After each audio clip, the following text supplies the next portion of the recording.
তিসির অ্যান্টিঅক্সিডেন্ট ও ফাইটোকেমিক্যাল দ্রুত বুড়িয়ে যাওয়া ঠেকায়, ফলে ত্বকে বলিরেখা দেখা দেয় না এবং ত্বক থাকে টানটান। ত্বক সুস্থ ও উজ্জ্বল রাখতে সাহায্য করে তিসি। এছাড়া তিসির তেল মালিশ করলে শরীর থাকে সতেজ। এই তেল মুখে মাখলেও ত্বক উজ্জ্বল হয়। তিসির বীজে মেলে আলফা লাইনোইক অ্যাসিড, যা আর্থ্রাইটিস, হাঁপানি, ডায়াবেটিস ও ক্যান্সার প্রতিরোধে সাহায্য করে। বিশেষত কোলন ক্যান্সার প্রতিরোধে তিসির বীজ রাখে গুরুত্বপূর্ণ ভূমিকা। নিয়মিত তিসি খেলে রক্তের শর্করার পরিমাণ নিয়ন্ত্রণে রাখা যায়, ফলে শরীরের অভ্যন্তরীণ অংশ সুস্থ ও কার্যকর থাকে।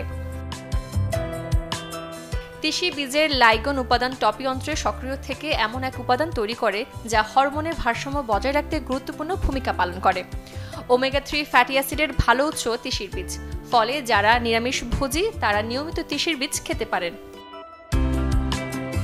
তিসিতে থাকে ওমেগা 3 ফ্যাটি অ্যাসিড, যা রক্ত প্রবাহ উন্নত করে, রক্ত জমাট বাঁধতে দেয় না, ফলে স্বাভাবিকভাবেই হার্ট অ্যাটাকের ঝুঁকি কমে। রক্তে উপস্থিত কোলেস্টেরল কমাতে সাহায্য করে তিসির বীজ। সামান্য ওজন বাড়লেই অনেকের কপালে পড়ে চিন্তার ভাঁজ। এক্ষেত্রে কার্যকর ভূমিকা রাখতে পারে তিসির বীজ। হজম শক্তি বাড়ানো ও পেটে জমে থাকা মেদ কমানোর জন্য তিসি খেতে পারেন। প্রতিদিন বিভিন্ন সালাদের সাথে তিসির বীজ খাওয়ার অভ্যাস করতে পারেন। এতে ত্বক সহ সার্বিক স্বাস্থ্য থাকবে সুরক্ষিত। Desk report, channel 24।